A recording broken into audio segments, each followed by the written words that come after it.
well and having the most incredible day. As always, welcome back to my channel, and in today's video we're going to be going through my October reading wrap up for 2022, and I am so excited to share these books with you. I did only manage to get through 6 books, which to some of you guys might seem like absolutely loads, and to some of you it might seem like hardly anything. Obviously, read at your own pace. For me, 6 books was kind of a little bit less than I wanted to read this past month, but every weekend this past month I was absolutely non-stop, so it just seemed that I had no time to read whatsoever. So I kind of read after work and that kind of thing. So I got through 6 books, and I would say 1, 2, 3, 4 of which were kind of Halloween-y, and then the other 2 are just more your general kind of romance books. So I'm really excited to share them with you. Let's dive in. I hope you guys enjoy and carry on watching. So the first book I read in October was You'll Be the Death of Me by Karen M. McManus. Now, I have all 6 of the books in this sort of series, I guess series,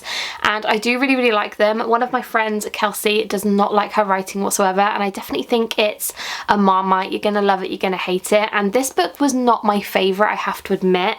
I gave this one a 3 out of 5, and I think that was mainly because this was set in basically one day, so it was a very slow read, if that makes sense, because it wasn't sort of split between days or anything like that. It was kind of all day kind of vibe, and I'm gonna sort of go through this without giving it away, but basically this is about a group of friends who they used to be really close and they kind of drifted apart, and they decided to skip school and go to Boston, I think it is.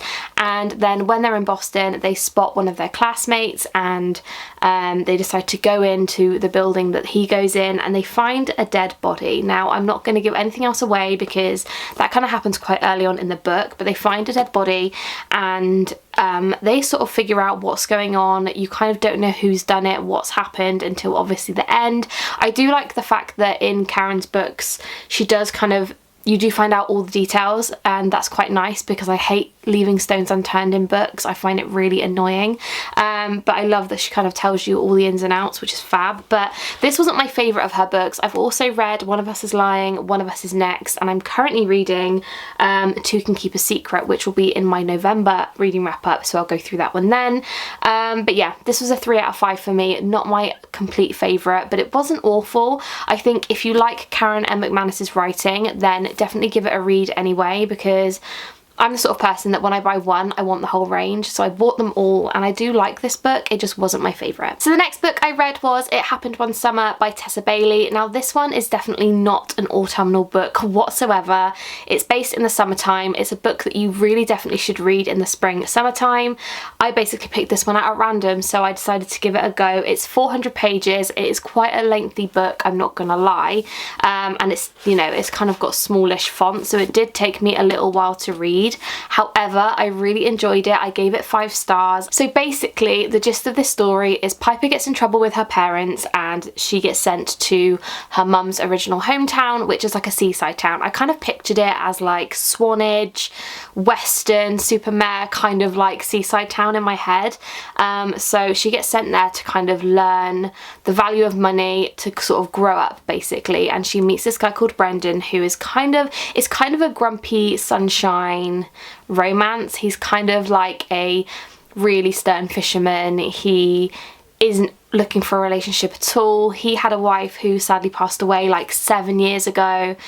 He still wears the wedding ring and that kind of thing, and it's just basically about their relationship, how it blossoms. Piper finds out so much about her past, and it's just a good book. I really enjoyed it. So yeah, this got 5 stars from me. Really love that one. The next book is The Heart Principle by Helen Huang. I've also read The Kiss Quotient by Helen, and I really like that book as well. These books aren't by any means my favourite books out there. I find that these are kind of like okay books. I rated this one a 3 stars. It was good. I don't think I would ever feel the need to really reread it and enjoy it again. However, this book is about Anna, who starts to see a guy. What is his name? Quan? Was that his name? But anyway, it is related to The Kiss Quotient a little bit. The characters do link and connect, and Anna, if you've read The Kiss Quotient, then Anna basically has a similar tendencies to Stella. without giving it away. So yeah, it's a really, really good book. It's about her and Kwan's relationship, and I did like it. I just don't think these are kind of my favourite books. I don't find them that, I don't really know, they're just not my vibe, you know. But I did really like it. Anna also suffers with, she doesn't like to have sex, so she just doesn't really feel the need to have it. She kind of does it to please the other person, and Kwan doesn't appreciate that, so it's about that kind of building as well, I suppose. But yeah, really good book, not my favourite, 3 stars.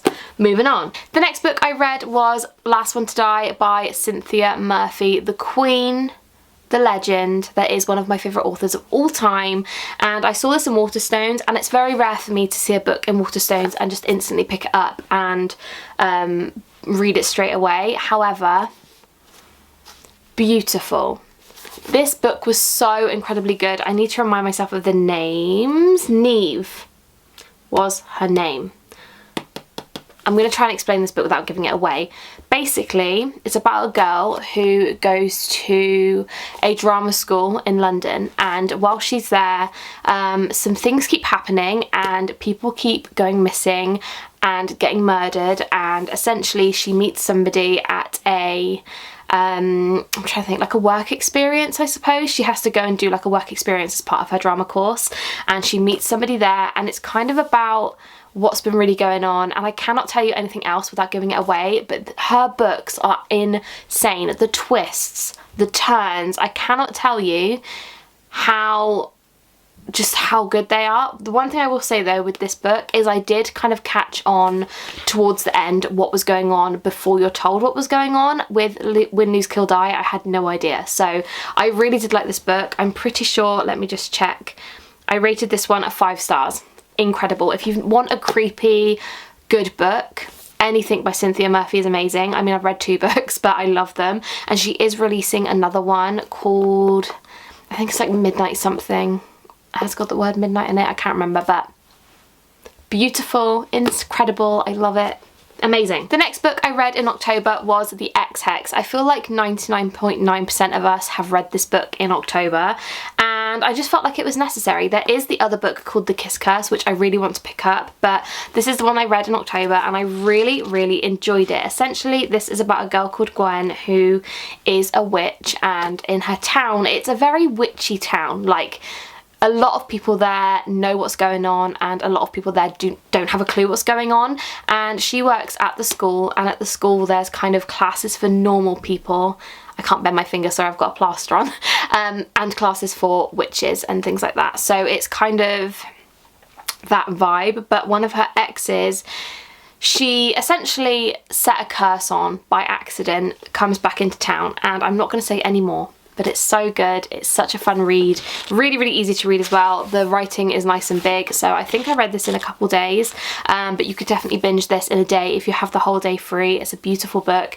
I don't know whether you'll want to read it now though, because it's not Halloween season anymore, unfortunately, but it's a good one to pick up if you don't really mind, or if you want to keep it for next year. So I really like that one, and that one was a 5 star. Beautiful. And last but definitely not least, the 6th book I read in October is Good Girl, Bad Blood. I told you guys I was going to read this book in October, and I had to pick it up last because I realised I hadn't picked it up, and I thought, you know what, you guys are going to be fuming at me if I don't read it this month. So I picked up Good Girl, Bad Blood, and this book, again, 5 stars. Am I shocked? No. This series, I absolutely love this series. I'm kind of dreading reading As Good as Dead because it's absolutely ginormous. But this one was just so incredibly good. Essentially, this one is about Pip again, but her best friend's brother's gone missing, and I don't want to say too much without giving it away, but he goes missing, and she decides to take it on. She's got a podcast now, she's living it up in the world, so she uses that to help her find out what's been going on, and it's just a really good story. Again, I love this one, I think, as much as the first one. I really enjoyed it. Again, a 5-star read for 100%. I love this series. Can I say I love this series anymore? Probably not, but incredible. I loved it, and I do like reading the interviews as well. So she does a lot more interviews in this one because she uses it for her podcast, so it kind of breaks up the kind of normal reading pattern of it. But again, the only thing I don't like about this series is that it is written in third person. I find it a lot harder to read in third person, but other than that, this series is incredible. If you guys want a really nice like murder mystery series, I really recommend the Good Girls Guide to Murder series by Holly Jackson. It's one of my all-time favourites. I think Holly Jackson and Cynthia Murphy are probably my two favourite authors, just because I love the mystery elements. So if you want to pick up some new books, I really recommend these. Anything by these authors, to be honest, is just incredible. And I think Holly Jackson actually has a new book coming out.